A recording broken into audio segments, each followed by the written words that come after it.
मी स्वाती. माझं लग्न होऊन 3 वर्ष झाली होती. माझा नवरा समीर एका मोठ्या कंपनीत इंजिनियर होता, पण त्याच्या नोकरीमुळे त्याला वारंवार बाहेरगावी जावं लागायचं. कधी 2 महिने तर कधी 3 महिने. तो नेहमी घरापासून दूर असायचा. सुरुवातीला मला खूप एकटं वाटायचं. मोठं घर, रात्रीची शांतता आणि त्यात मी एकटी. पण हळूहळू मी त्या सवयीशी जुळवून घेतलं. एके दिवशी संध्याकाळी समीरचा फोन आला. तो थोड्या उत्साहात बोलत होता.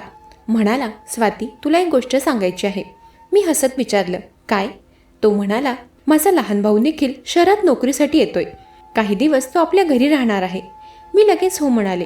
निखिलला मी आधीपासून ओळखत होते. लग्नाआधी तो मला खूप चिडवायचा की हीच माझी भविष्यातील वहिनी असं म्हणत हसायचा. निखिल मला आधीपासून ओळखायचा, त्यामुळे आमचं नातं जरा फ्रेंडली होतं. तो खूप साधा आणि हसतमुख मुलगा होता. 2 दिवसांनी निखिल आमच्या घरी आला. घरात अचानक गजबज वाढली. तो सकाळी ऑफिसला जायचा, संध्याकाळी परत आल्यावर माझ्याशी गप्पा मारायचा. कधी आम्ही दोघं चहा घेत गच्चीवर बसायचो, तर कधी तो माझ्यासाठी बाजारातून भाजी घेऊन यायचा. तो खूप काळजी घ्यायचा. एकदा मी थोडी आजारी पडले होते, तेव्हा त्याने मला स्वतः डॉक्टरांकडे नेलं होतं. त्या दिवसानंतर माझा नवरा अजून निश्चिंत झाला होता. तो फोनवर म्हणायचा, आता निखिल तुझ्यासोबत आहे म्हणून आता मला जास्त काळजी वाटत नाही. पण काही दिवसांनी मला एक विचित्र गोष्ट जाणवू लागली. रात्री झोपताना मला गाढ झोप यायची, इतकी की कधी कधी सकाळी उठल्यावर मला रात्री काय झालं तेही आठवत नसे. सुरुवातीला मला वाटलं कदाचित थकवा असेल, पण एके रात्री एक अशी घटना घडली ज्यामुळे माझ्या मनात पहिल्यांदा भीतीची सावली निर्माण झाली. त्या रात्री अचानक माझी झोप उघडली. घड्याळात 3 वाजत होते. माझ्या कानावर हळू आवाज येत होता, जणू कोणीतरी हॉलमध्ये चालत होतं. मी हळूच उठले. दरवाजा थोडासा उघडून बाहेर पाहिलं. हॉलमध्ये लाईट बंद होता, पण स्वयंपाकघरातून हलका प्रकाश येत होता. माझं मन धडधडायला लागलं. मी हळू स्वयंपाकघराकडे गेले आणि तिथे जे पाहिलं ते पाहून मी स्तब्ध झाले. निखिल स्वयंपाकघरात उभा होता. त्याच्या हातात एक छोटी बाटली होती. तो त्या बाटलीतून काहीतरी दुधाच्या ग्लासात मिसळत होता. मी अचानक विचारलं, निखिल, तू इथे काय करतो आहेस? तो दचकला. त्याच्या हातातून चमचा खाली पडला. तो घाबरून म्हणाला, वहिनी, तुम्ही अजून जागे आहात? मी पुन्हा विचारलं, तू सांग, तू या दुधात काय घालत होतास? तो थोडा गोंधळला. नंतर हसत म्हणाला, काही नाही, माझं व्हिटॅमिन पावडर आहे. मला त्याचं उत्तर थोडं विचित्र वाटलं, पण मी काही बोलले नाही. त्या दिवसानंतर माझ्या मनात एक छोटीशी शंका जन्माला आली. पण खरी भीती अजून पुढे वाढणार होती. कारण काही दिवसांनी मी डॉक्टरांकडे गेले. मला पोटदुखी जाणवत होती, म्हणूनच मी हॉस्पिटलमध्ये गेले होते. पण चेकअप होताच डॉक्टरांनी मला जे सांगितलं ते ऐकून माझ्या पायाखालची जमीनच सरकली. डॉक्टर शांत आवाजात म्हणाले, स्वाती, अभिनंदन, तुम्ही गरोदर आहात. डॉक्टरांचं बोलणं ऐकून तेव्हा माझ्या हातातून रिपोर्ट खाली पडले. कारण माझा नवरा समीर गेल्या 5 महिन्यांपासून बाहेर गावी होता. त्या क्षणी माझ्या डोक्यात एकच नाव चमकलं, निखिल, माझा स्वतःचा दीर. पण मन म्हणत होतं हे शक्यच नाही, तो इतका वाईट असू शकत नाही. पण मग दुसरा प्रश्न उभा राहिला, जर तो नाही तर मग कोण? तेव्हा डॉक्टरांच्या केबिनमधून बाहेर पडल्यावर माझे पाय जणू सुन्न झाले होते.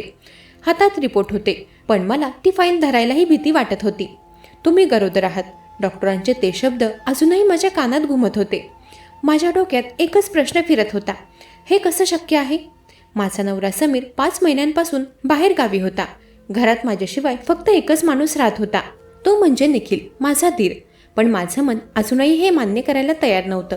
मी स्वतःला समजावत होते, नाही, निखिल असं करूच शकत नाही. तो मला नेहमी आईसारखा मानायचा, माझी काळजी घ्यायचा.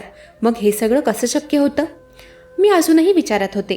तेव्हाच अचानक माझ्या पाठीमागून आवाज आला, वहिनी. मी एकदम दचकले. मागे वळून पाहिलं तर निखिल माझ्यासमोर उभा होता. तो म्हणाला, वहिनी, तुम्ही इथे? डॉक्टरांनी काय सांगितलं? तो मला विचारत होता. पण मी क्षणभर गोंधळले. माझ्या हातातला रिपोर्ट मी पटकन पर्समध्ये ठेवला. म्हणाले, काही नाही, फक्त कमजोरी आहे असं म्हणाले. पण तू काय करतोयस इथे? तो म्हणाला, माझं ऑफिस इथेच बाजूलाच तर आहे. तेव्हा माझ्या डोक्यात एवढे विचार चालले होते की मी हेही विसरले की निखिलचं ऑफिस तिथेच होतं. मी त्याला माझ्या रिपोर्टबद्दल काही सांगितलं नव्हतं. मी त्याच्याशी खोटं बोलले होते. तेव्हा निखिल माझ्याकडे काही सेकंद बघत राहिला, जणू तो माझ्या चेहऱ्यावरून काहीतरी वाचण्याचा प्रयत्न करत होता. पण मग तो हसला. म्हणाला, वहिनी, चला खाली कॅन्टीनमध्ये जाऊ. तुम्ही काही खाल्लं नसेल ना? मला तिथून निघायचं होतं, पण मी काही बोलू शकले नाही. आम्ही हॉस्पिटलच्या कॅन्टीनमध्ये बसलो. कॅन्टीनमध्ये खूप गर्दी नव्हती. काही लोक शांतपणे चहा पीत बसले होते. निखिलने 2 चहा आणि 1 सँडविच ऑर्डर केलं. तो नेहमीसारखा शांत दिसत होता, पण माझं मन जोरजोरात धडधडत होतं. कॅन्टीनच्या टेबलावर बसून मी त्याच्याकडे चोरून पाहत होते. तो मोबाईलवर काहीतरी पाहत होता. त्याचा चेहरा अगदी सामान्य होता. मला पुन्हा वाटलं कदाचित माझाच गैरसमज असेल. तेवढ्यात निखिलचा फोन वाजला. तो उठला आणि म्हणाला, वहिनी मी जरा बाहेर जाऊन बोलून येतो. तो फोन घेऊन कॅन्टीनच्या बाहेर गेला. मी तिथेच बसून राहिले. माझ्या मनात हजारो विचार चालू होते. काही मिनिटांनी मला अचानक कॅन्टीनच्या बाहेरून आवाज ऐकू आला. तो निखिलचाच आवाज होता. मी कॅन्टीनच्या खिडकीच्या बाजूने बसले होते, त्यामुळे आवाज स्पष्ट ऐकू येत होता. निखिल फोनवर कोणाशी तरी बोलत होता.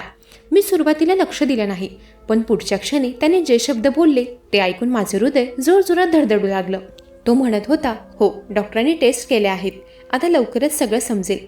तेव्हा माझ्या हातातला चहाचा कप थरथरू लागला. तो पुढे म्हणाला, पण अजून तिला काही सांगू नकोस, वेळ येईल तेव्हा सांगू. माझ्या अंगावर काटा आला. तो माझ्याबद्दलच बोलत होता का? मी उठून दरवाजाजवळ गेले. तो अजून फोनवरच बोलत होता. हो मी सांभाळतो सगळं. इतकं बोलून त्याने फोन ठेवला.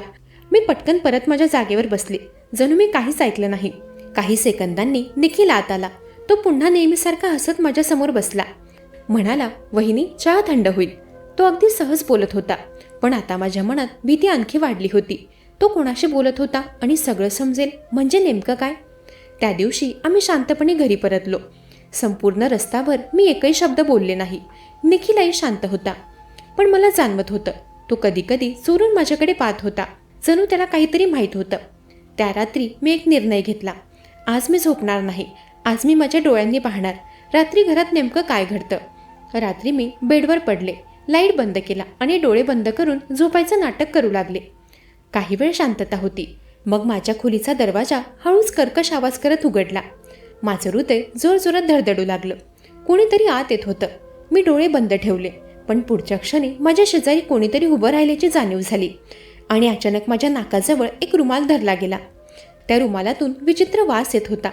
माझं डोकं हलायला लागलं आणि मी बेशुद्ध होण्याआधी एकच गोष्ट पाहिली. त्या माणसाच्या हातावर एक ओळखीचं ब्रेसलेट होतं. ते ब्रेसलेट निखिलचंच होतं. मला काही कळत नव्हतं की निखिल हे का करतोय. दुसऱ्या दिवशी मी 12 वाजता झोपेतून उठले होते. मला निखिलला जाब विचारायचा होता की तू असं का वागलास. मी त्याला जाब विचारायला गेले तर मला समीर तिथे दिसला. मला बघताच तो म्हणाला, उठलीस स्वाती? तो कधी आला हे मी त्याला विचारलं तेव्हा तो म्हणाला, मी तर केव्हाच आलोय. म्हटलं तुला सरप्राईज द्यावं, पण तू झोपली होतीस. पुढे समीर म्हणाला, स्वाती मला सगळं माहीत आहे. त्या क्षणी त्याचं बोलणं ऐकून माझ्या डोक्यात हजारो विचार एकाच वेळी फिरू लागले. माझ्या हाताला घाम फुटला. मी अडखळत विचारलं, काय माहीत आहे तुला समीर? काही क्षण तो माझ्याकडे बघत राहिला. मग तो हळू आवाजात म्हणाला, तू काल डॉक्टरांकडे गेलीस ना? माझा श्वास अडकला. मी निखिलकडे पाहिलं. तो शांतपणे उभा होता. त्याच्या चेहऱ्यावर कोणतीही भावना दिसत नव्हती, जणू तो आधीपासून सगळं जाणून होता. समीर पुढे म्हणाला, निखिलने मला सगळं सांगितले. त्याचं बोलणं ऐकून माझ्या अंगातून जणू वीज गेल्यासारखं झालं. मी निखिलकडे रागाने पाहिलं. माझ्या मनात विचार आला, याने सगळं का सांगितलं? पण समीर अजूनही शांत होता. मी त्याला काही उत्तर देऊ शकले नाही. त्या रात्री मी माझ्या खोलीत होते. समीर माझ्या शेजारी झोपला होता, पण समीरच्या शब्दांनी माझं हृदय जोरजोरात धडधडू लागलं. तो शांतपणे म्हणाला होता, स्वाती मला सगळं माहीत आहे. त्या क्षणी माझ्या पायाखालची जमीन सरकली होती. समीर काय विचार करत असेल माझ्याबद्दल? तेव्हा माझ्या डोळ्यांसमोर फक्त एकच विचार येत होता, आता सगळं संपलं. माझं लग्न, माझं घर, सगळं संपणार होतं. मी हिंमत करत थरथरत म्हणाले, समीर माझं ऐकून घे, यात माझी काही चूक नाही. माझ्या डोळ्यातून अश्रू वाहू लागले. मी रडत रडत सगळं सांगायला लागले. मी म्हणाले, समीर मागच्या काही दिवसांपासून मला काहीच कळत नाहीये. माझ्यासोबत नेमकं काय घडतंय? मला वाटतं रात्री मला बेशुद्ध केलं जात होतं. मला डॉक्टरांनी सांगितलं की मी गरोदर आहे. माझं बोलणं ऐकून समीर काही सेकंद शांत बसला. त्याचवेळी अचानक निखिलही तिथे आला होता. त्याचा चेहरा पूर्णपणे फिका पडला होता.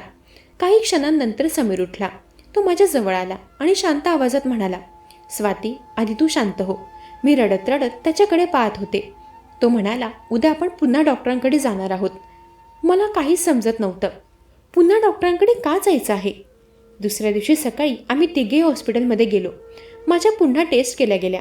माझं हृदय इतकं जोरात धडधडत होतं की मला श्वास घ्यायलाही त्रास होत होता. काही वेळाने डॉक्टर रिपोर्ट घेऊन बाहेर आल्या. त्या हसत म्हणाल्या, स्वातीजी तुम्ही गरोदर नाही आहात. मी काही सेकंद डॉक्टरांकडे बघतच राहिले. मला माझ्या कानांवर विश्वास बसत नव्हता. मी थरथरत विचारलं, काय हे खरं आहे डॉक्टर?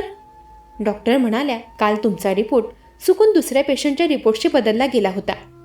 डॉक्टरांचं बोलणं ऐकून त्यावेळी माझ्या डोळ्यातून पुन्हा अश्रू आले, पण यावेळी ते सुटकेचे अश्रू होते. मी निखिलकडे पाहिलं. तो खाली मान घालून उभा होता. त्याच्या डोळ्यात पाणी होतं. तो हळू आवाजात म्हणाला, वहिनी, तुम्हाला खरंच वाटलं की मी असं काही करू शकतो? माझं डोकं खाली झुकलं. मी त्याच्यापुढे काहीच बोलू शकले नाही. तरी मी म्हणाले, पण त्या रात्री माझ्या खोलीत. समीर हलकसा हसला. तो म्हणाला, त्या रात्री मी घरी आलो होतो. मी आश्चर्याने त्याच्याकडे पाहिलं. तो म्हणाला, मी तुला सरप्राईज द्यायचं ठरवलं होतं, पण दरवाजा लॉक होता म्हणून मी खिडकीतून आत आलो. मी स्तब्ध झाले. तो पुढे म्हणाला, तू झोपेत अस्वस्थ होत होतीस म्हणून मी तुझ्या नाकाजवळ सर्दीच्या औषधाचा रुमाल धरला, जेणेकरून तुला नीट झोप लागेल. आणि मग ते ब्रासलेट, निखिलचं ब्रासलेट तुझ्या हातात? समीर म्हणाला, अगं, निखिलने माझ्यासाठीही सेम ब्रासलेट खरेदी केलं होतं. मी नुकतंच ते वापरायला सुरुवात केली आहे. तेव्हा माझ्या नवऱ्याचं बोलणं ऐकून माझ्या डोक्यातले सगळे तुकडे अचानक जुळले. ते ब्रासलेट, तो रुमाल, सगळं समीरचंच होतं. मी निखिलकडे पाहिलं. तो अजूनही रडत होता. तो म्हणाला, वहिनी, मी तुम्हाला माझ्या आईसारखं मानतो. तुमच्याबद्दल असा विचारही मी करू शकत नाही. त्या क्षणी मला स्वतःची खूप लाज वाटली. एका चुकीच्या रिपोर्टमुळे आणि काही गैरसमजांमुळे मी एका निरपराध माणसाच्या चारित्र्यावर संशय घेतला होता. त्या दिवशी मला आयुष्यातला एक मोठा धडा मिळाला की कधीकधी आपण घाईत घेतलेला निष्कर्ष आपल्या सर्वात जवळच्या नात्यांना तडा देऊ शकतो. म्हणूनच कोणावरही आरोप करण्याआधी सत्य पूर्णपणे समजून घेणं खूप गरजेचं असतं. मंडळी, कशी वाटली ही कथा? ऐकत रहा मनाचे बोल.